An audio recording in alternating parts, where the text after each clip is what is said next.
लोकसभा चुनाव 2024 का दौर आ चुका है और यहाँ पर राजनेता से लेकर अभिनेता हर कोई अपनी किस्मत आजमाते नजर आ रहे हैं।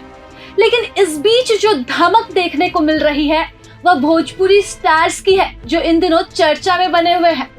वजह है लोकसभा चुनाव का, और कई भोजपुरी स्टार्स जो हैं लोकसभा चुनाव 2024 में अपनी किस्मत आजमा रहे हैं। बॉलीवुड से चला ये ट्रेंड अब भोजपुरी स्टार्स के ऊपर लागू होता दिख रहा है। ऐसे में आज इस तमाम चर्चा पर बातचीत के लिए हमारे साथ हमारी सहयोगी नेहा मौजूद है, जिन्होंने इस विषय पर काम भी किया है। समझने की कोशिश करेंगे कि आखिरकार किस तरह से भोजपुरी स्टार्स, जो कि एक भाषा से निकलकर, भोजपुरी भाषा से निकलकर आज अपनी लोकप्रियता का परचम पूरे देश भर में लहरा रहे हैं, और न सिर्फ परचम लहरा रहे हैं बल्कि लोकसभा चुनाव 2014 से ये जीत का जो दौर शुरू है उसे अब 2024 में कायम रखने के लिए चुनावी मैदान में भी उतर चुके हैं। तो नेहा, हम जानना चाहेंगे कि एक दौर जो है ये भोजपुरी स्टार्स का चुनाव लड़ने का कब से शुरू हुआ और इसकी शुरुआत जो है वो सबसे पहले किसने की? देखिए राजलक्ष्मी, सबसे पहले मैं आपको ये बताना चाहूंगी कि ग्लैमर वर्ल्ड जो है, ग्लैमर वर्ल्ड के जो सितारे हैं, उनका ये पॉलिटिकल मूव कुछ नया नहीं है। राजनीतिक मूव उनका बहुत पहले से देखा जाता रहा है।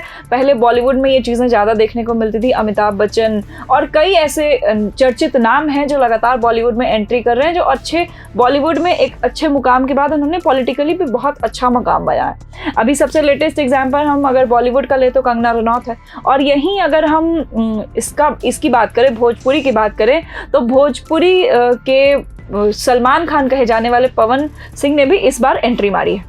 तो भोजपुरी का स्टारडम बहुत ज़्यादा बढ़ता जा रहा है। भोजपुरी कलाकार जो हैं वो लगातार एंट्री मार रहे हैं। तो चलिए हम सबसे पहले शुरुआत करते हैं, मनोज तिवारी की बात करते हैं। तो 2009 से उनकी पॉलिटिकल शुरुआत हुई, जिसमें सबसे पहली बार उन्होंने चुनाव जीता 2014 के लोकसभा चुनाव में। 2014 में उन्होंने दिल्ली में चुनाव जीता, फिर 2019 में भी उन्होंने दिल्ली में चुनाव जीता। ये दोनों ही सीटें, कहा जाता है कई बार कि ये बीजेपी की लहर थी।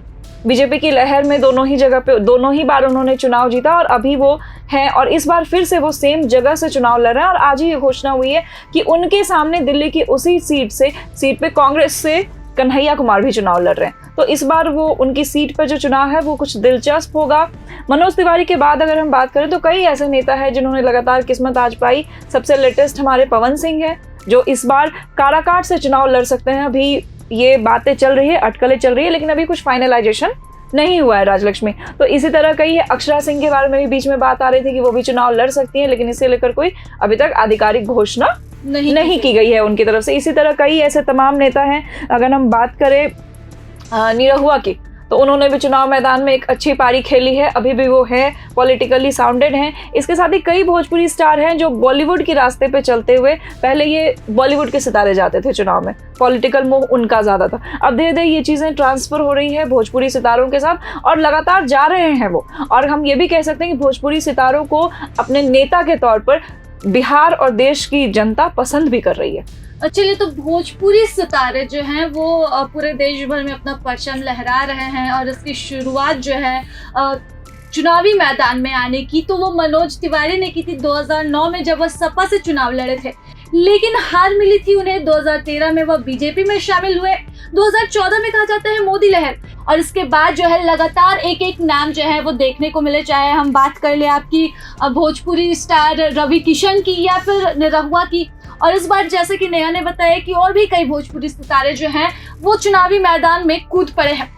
ऐसे में नेहा, एक सवाल उठता है, बॉलीवुड सितारे तो ठीक है, उनकी काफी फैन फॉलोइंग है, लेकिन भोजपुरी सितारों को जो उतारा जा रहा है, पार्टियां जो भरोसा कर रही है, तो इसके पीछे की वजह क्या रह सकती है? क्योंकि सितारे जो है वो अब तक प्रचार करते आए हैं, भीड़ जुटाते आए हैं, लेकिन वोट जुटाना जो है वो भोजपुरी सितारों के पक्ष में पहले तो नहीं रहा। 2014 से ही ये ट्रेंड देखने को मिला है। मैं आपको बताऊं राजलक्ष्मी कि आज के दौर में अगर हम बात करें तो भोजपुरी से बिहार की लैंग्वेज बनकर नहीं रह गई है। ये देश और दुनिया में फेमस है।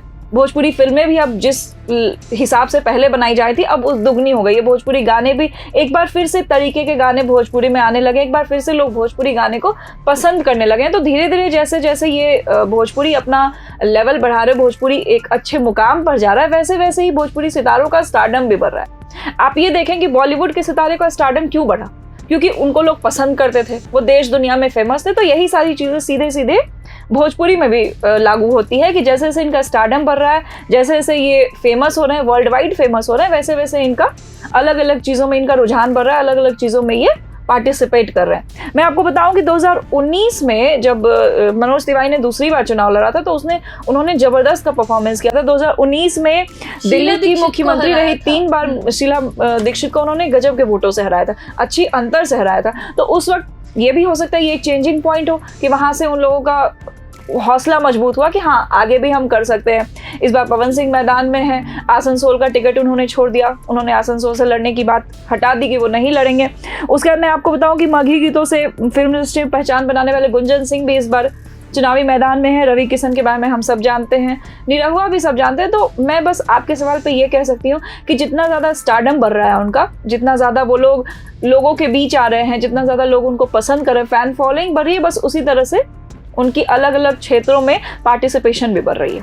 नेहा, क्या ऐसा हो सकता है कि न सिर्फ भोजपुरी की पहचान बढ़ रही है बल्कि ऐसा भी देखा गया जैसे दिल्ली की नॉर्थ ईस्ट सीट जो है जहां पर मनोज तिवारी चुनाव जीत रहे हैं, 2 बार से सांसद बने, तो वहां पर देखा गया कि कई लोग जो हैं वो भोजपुरी भाषी हैं, बिहार, हरियाणा वगैरह यूपी से आकर बसे हैं। तो ये भी एक वजह हो सकती है कि जो बिहार के लोग हैं जो भोजपुरी भाषा बोलते हैं, जिनकी पहचान अभिनेताओं के बीच है, पॉपुलैरिटी है, तो वहां पर जो लोग बसे हैं उनकी वजह से भी कहीं ना कहीं चुनावी मैदान में उन्हें फायदा हो रहा हो। बिल्कुल, चुनाव बात ही आम जनता की होती है। चुनाव जो महापर्व होता है वो जनता का पर्व होता है। तो अगर जनता आपको नहीं चुनेगी तो आप कितना भी कुछ भी कर लो, कितना भी आपका स्टारडम हो, कुछ भी हो, आप नहीं चुने जाएंगे। तो ऑब्वियसली जितनी जनता के बीच उनकी पॉपुलैरिटी बढ़ रही है, जितनी देश दुनिया में पॉपुलैरिटी बढ़ने का मेरा मतलब जनता के बीच से ही था।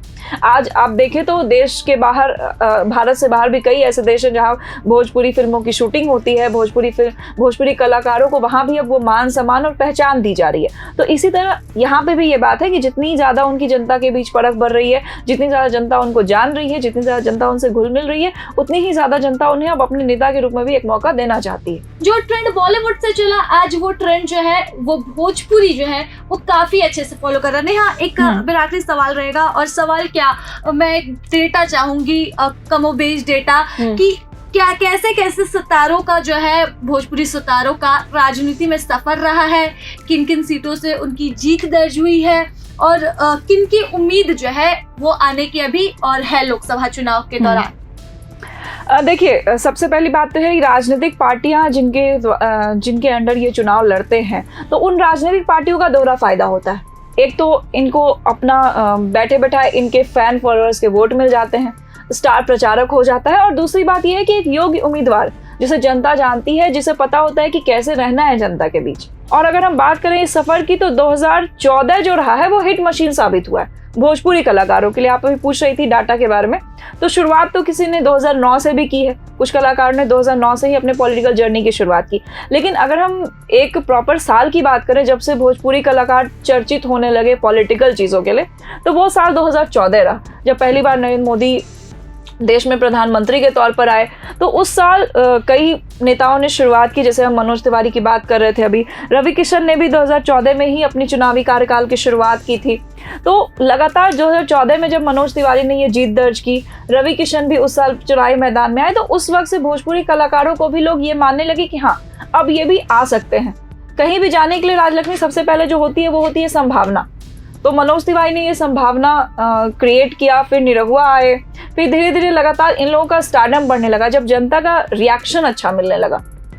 आपको मैं ये भी बता दूं कि नेहा सिंह राठौर जो भोजपुरी की प्रसिद्ध लोकगीत गायिका है, उनकी भी बात चल रही है। अटकलें ऐसी भी है कि वो भी इस चुनाव में शामिल हो सकती है या जल्द वो भी पॉलिटिकल एंट्री कर सकती है। हालांकि अभी इसकी कोई पुष्टि नहीं हुई है अक्षरा सिंह की तरह, लेकिन हम ये मान सकते हैं कि लोग अब इसमें भी अपना भविष्य देख रहे हैं।